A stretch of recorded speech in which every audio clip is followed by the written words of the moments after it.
Across the infinite stretches of the Milky Way, untold danger lurks in every star system. In this celestial void, a confederation of brave space adventurers have joined together to keep the galaxy safe from the forces of tyranny and subjugation. Join us for the interstellar adventures of the most daring of these galactic defenders of freedom, Captain Cometfire of the Cosmo Corps! Deep within the Orion Nebula, a lone cargo ship carrying much-needed medical supplies is under attack by the fiendish space pirates of Omicron 7. Mayday! Mayday! This is the medical cargo ship SS Caduceus. We are under attack by pirates and our engines have just been destroyed. Requesting assistance. Repeat, we need help. Save your transmission energy, you fool. The nebula is blocking your pitiful cries for help. Power down your ship and we will consider sparing your worthless lives. Mayday! Mayday! Situation critical. Please, can anybody hear me? Ha ha ha! Your pleas for mercy are of no use. Don't you know the old saying? In space, no one can hear you. What? Spoke too soon, Captain Blargo. I know that voice. Well, I should hope so. After the trouncing I gave you fellas back on Relon 6, I'd be insulted if you forgot the name Josh Darkmoon. You won't be so lucky this time. Fire every weapon. Blast him out of the sky.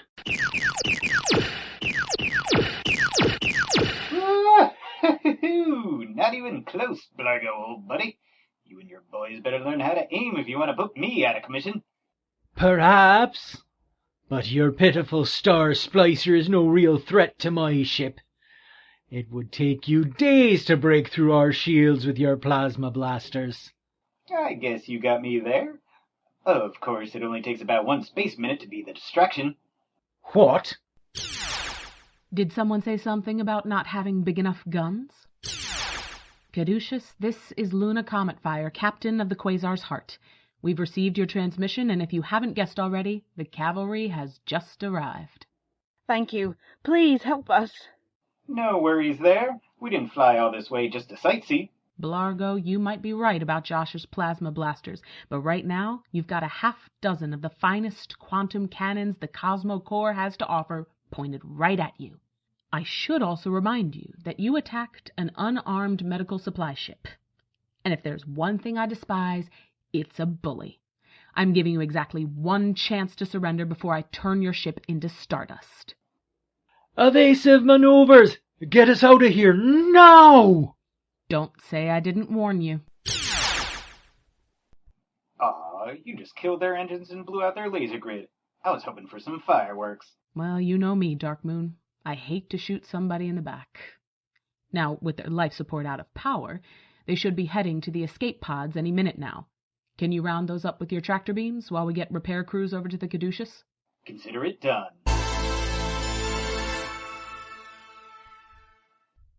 So, how'd I do?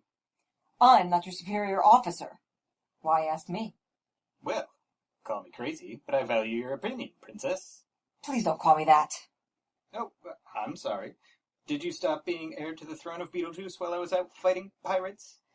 I am here as a member of the Cosmo Corps, just like you. All right. Don't get your fuel lines in a twist.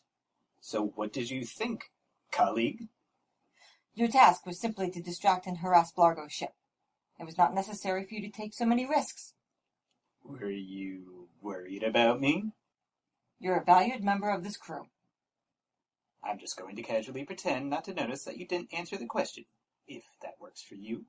But don't worry, valued colleague. I barely took any risks at all. It's not a risk when you know your ship and the opponent's abilities. Overconfidence is a dangerous trait. Sure, but that doesn't apply in this situation. It's not overconfidence when I know darn well I'm the best pilot in the galaxy. Until the day you're not. You only die once. You live every other day. Josh! Hey, Josh! Hell, if it isn't everyone's favorite boy genius. Golly, Josh, that was some fancy flying out there. That was nothing, little man. Someday I'll show you some real piloting. Heck, played cards, right? And I'll teach you to do some space skipping on your own. Nifty nebulas. You mean it? You think I could ever be as good as you? Well, no. But to be fair, nobody's as good as me. I'm not sure the captain would be all right with you teaching a child how to pilot a space splicer. Aw, no fair. Everyone treats me like a kid just because... Were you just about to finish that sentence with the words, because I'm a kid? Bark, bark, woof, woof, bark, bark. Oh, thanks for reminding me, Roxy. What's with the mechanical flea bag this time? She's reminding me we came here because Captain Cometfire wants to see both of you on the bridge. Woof, woof, bark, woof, And she's not a mechanical flea bag. woof. Hey, my mistake. Don't worry, Roxy. I'll make it up to you with some titanium kibble. Now let's see what the captain wants. Nice of you folks to join me. Captain? Captain? Ma'am? We have the tiniest bit of a situation here. I just took the security teams on a little search of Blargo's ship. What do you think we came across? 27 kinds of mold never before identified by science? You're not wrong, but that wasn't what I was going for. Kenny, is this what I think it might be? Nifty nebulas. Woof, bark, woof, bark, bark, woof, bark. What's she saying? Probably nothing you don't know already, Captain. This is a hematonite crystal, all right? Say what now? The hematonites live on meteoroids found throughout this nebula. The crystals are their energy source. Like, battery? More like a power plant. One this size could probably make enough energy to power every colony on a small moon. I've never seen one up close before. Nifty nebulas, this is amazing. Amazing, yes. But let me ask you something. If this crystal is here while you're looking at it, what is it therefore not doing? Oh dear. You don't mean... Like he said, it can power a small moon. So that means there's a small moon's worth of hematonites who've been without an energy source ever since Blargo stole this from them. They don't have a backup? It takes decades and a massive amount of resources to grow one of these crystals. They could have an immature specimen being prepared to take over when this one burns out. But the younger crystals could barely generate enough power for basic survival. It couldn't have been stolen that long ago. It doesn't look like there's much excess energy buildup. We might be able to get it back to them before it's too late. Which brings us to problem number 2. This nebula is huge, and we have no way of knowing which hematonite colony this came from. And without this crystal, they probably don't have enough power to send out a distress call. It could take months to even locate the colony. And that, Commander Stellashine, is where you come in. I'll arrange for a team to go down to the pirate ship. We can examine their navigational data and... A nice thought, but pirates aren't exactly known for their detailed record-keeping. Blargo keeps his navigation data in his big fat head to keep any of his crew from having ideas about a mutiny. No, we're going to have to use a more direct approach. Kenny, I want you and Roxy to study this crystal and any information you can find about how these work. When we find where we're going, you're in charge of knowing how to reinstall this crystal and getting the colony back up and running as soon as possible. Aye, aye, Captain. Commander Darkmoon, get your Star Splicer refueled and ready to go. If we're not already too late, we need to get there as soon as possible, and your ship can outrun just about anything in the galaxy. It's going to be a tight squeeze, but you'll need to bring Kenny and the crystal along with you. I'm on it. No unnecessary risks, Commander. Speed is important, but remember how much energy this crystal generates. You do something stupid and you'll light up half the nebula. You can count on me, ma'am. It won't just be me counting on you. Get going. And Commander Stellashine, you're with me. Hello, Blargo. Captain Blargo to you. Not sure how you're figuring that. A captain has a ship. See this one? The one in which you're currently crammed into the brig? This is the Quasar's heart, and I am in command of it. Thus, I am a captain. You, on the other hand, are in command of nothing. I'll be blasting that hazmat pile you were piloting into atoms soon, since it's not worth hauling for scrap. Heh. You somehow think me feelings are hurt because you don't care for me ship. Hurt, not hurt, don't care. I'll be dropping you off at the next planet we come to where they want your head on a pike. And oh, there are so many choices there. And after that, I am never going to give you a moment's thought. Well, if I'm such a lowly little bug that you don't care whether you swat me or not, then what, pray tell, are you doing here? I didn't ask you to come, certainly didn't ask you to insult me. If I didn't know better, I'd swear you wanted something from little old forgettable me. I want the coordinates of the hematonite colony where you got that crystal, and I want to know how long ago you took it. Ah, I see. Not surprised, to tell you the truth. Getting that crystal, that's the tale worth telling. Not here to hear you recount your glorious tales. I want the coordinates. Oh, I heard you the first time. But that's some valuable information, and I think in that case, we should probably start talking about what I want. That's not even remotely necessary. What's this now? Ah, is this your little pet psychic? Yes, I know all about you, missy. So is that the plan, then?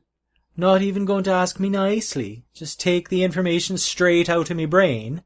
The process is painless, and it won't take long. Sure of that, are ya? Commander? He's resisting, Captain. It's nothing I can't handle. Don't sell me short, Princess. I may not have the kind of training you do, but I can lock down a piece of information in me brain.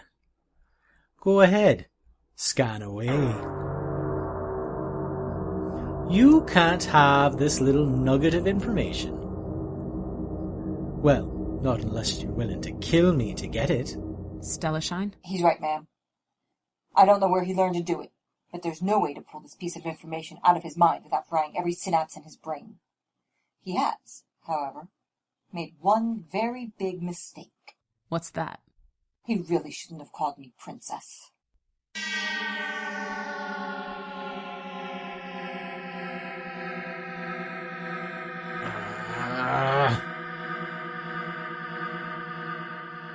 Did you get it?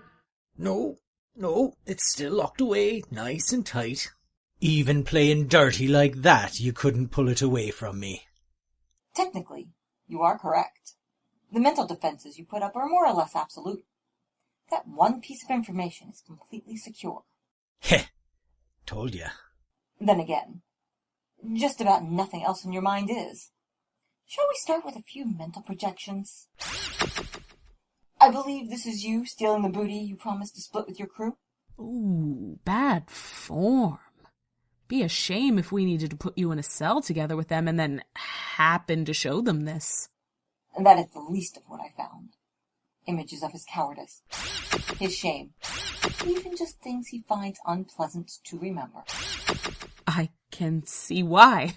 The picture on the left with the astroduck. Clearly we could do immense damage to his reputation if this were to be shared. Not just reputation. This would define his legacy. History would never remember Blargo the pirate, Blargo the thief.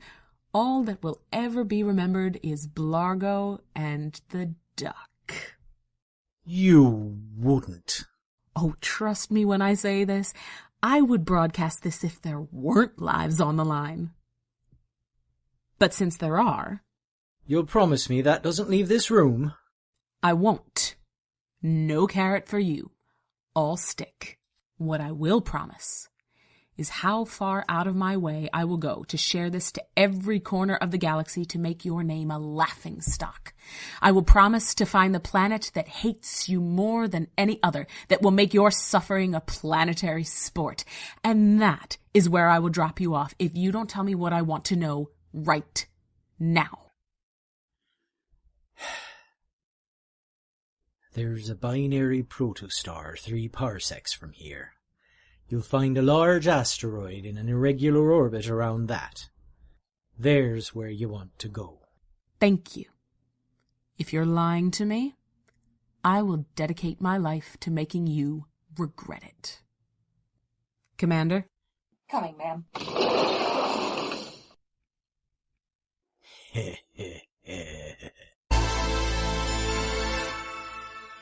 It's not usually a good thing when artificial gravity is turned off, but it sure makes carrying this crystal easier. All the more reason to pick up the pace, Half-Pint. We still have to find a way into the settlement if we're going to plug in the crystal. Unless you want me to blast a hole in the wall. Golly, Josh, that might save us some time, but it's awfully risky. The hematonites are probably in hibernation to deal with the cold, so if you blast open a wall, there might be people on the other side our hand sensors can't detect. Well, time's running out. If we don't see a door over this next ridge, I think we'll have to chance it. This way, please, hurry. It's right here. Well, that sounds promising. It's one of the hematonites. Here, quickly, please. Hi there. Looks like you folks might have misplaced the energy source for your colony. We found this one just sort of lying around in a pirate ship, and we thought that... Please, there's no time. We've got to get the crystal inside and reinstalled into the power matrix. Oh, I can help with that. I'm just amazed there's anyone up and conscious. How did you stay warm enough to avoid the hibernation cycle without the energy from the crystal? Hey! Hey, wait! You left my friend outside. Exactly where he's supposed to be. And now when I attach the crystal to this panel, the Citadel's force field will keep him out. Wait, I don't understand. What's going on? It's easy enough to understand. My friend here is staging a takeover of the colony with herself in control. I helped her out by arranging the theft of crystal and by keeping her nice and cozy on my ship until you arrived. Nifty nebulas! It's Devron the Dastardly! Exactly, Kenny Cosmoid. And now it's time for us to be going. You and I are going to do some great things together, but I need to get you onto my ship and into space before Darkmoon can get back to his star splicer. Once we're in my hidden base, we can talk about all the wonders your boy genius mind will be making for me. I'll never help you. You're the scourge of the galaxy, and I... And you are a child who has no idea how persuasive I can be when I put my mind to it. Now, are you getting into my ship safely, under your own power? Or in excruciating pain as I force you in? You're insane! Not insane, my boy. Visionary. It doesn't take much to come up with a more powerful laser or a faster ship, but what we're working on will make all the armies and all the space fleets in the galaxy obsolete. Why bother to disintegrate your enemies when you can travel backwards in time and stop them from ever being born? But it can't be done. Time travel is absolutely impossible. Impossible? Ha! For the mind which cured the Neptunian pox, designed the first generator powered by dark matter fusion, and shut down the apocalypse programming hardwired into every android in the Betelgeuse sector? And all of that before your 13th birthday. No, Kenny. Not only can you crack the secret of time travel, you most assuredly will if you want to live. I'll never help you. Captain Cometfire will be here any moment to rescue me. Your faith in the Cosmo Core is pitiful.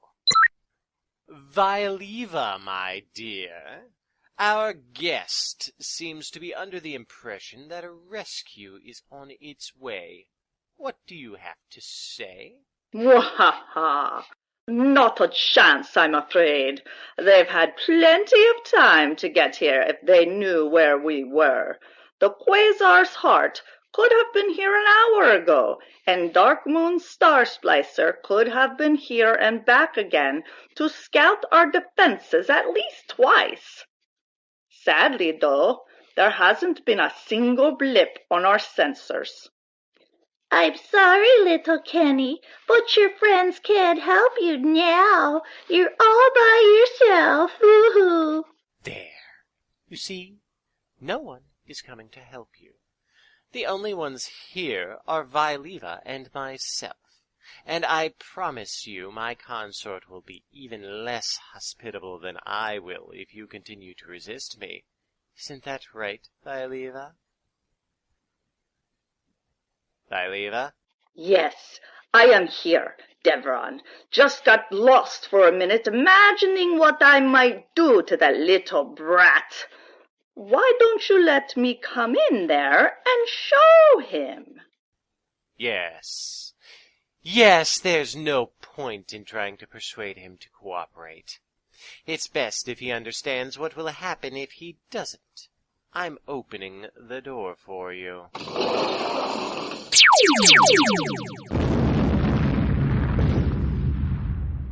I'm not saying your plan was very good to start with, Devron, but of all the mistakes you ever made, kidnapping one of my crew was top of the list. What? How? How did we find you? How could we possibly have tracked you halfway across the galaxy? Well, the other lesson there is never to get between a boy and his dog. Bark, bark, woof, bark. Woof, bark, woof, bark, bark. Roxy! Come here, girl! Bark, bark, bark, woof, woof. That robot can find Kenny anywhere in the cosmos. But if you think her tracking software is impressive, you should check out her defensive modes. Growl, bark, growl, bark, bark, growl. One false move and she will vaporize you. So now that I think about that, please make a false move. But how did you get here without our sensors detecting your ship? Oh, your sensors work fine. But when Stellashine clouded the mind of your minion watching the sensors, that became a moot point. Speaking of which, Captain, she's beginning to resist my mental controls. I'm not sure I can hold her much longer.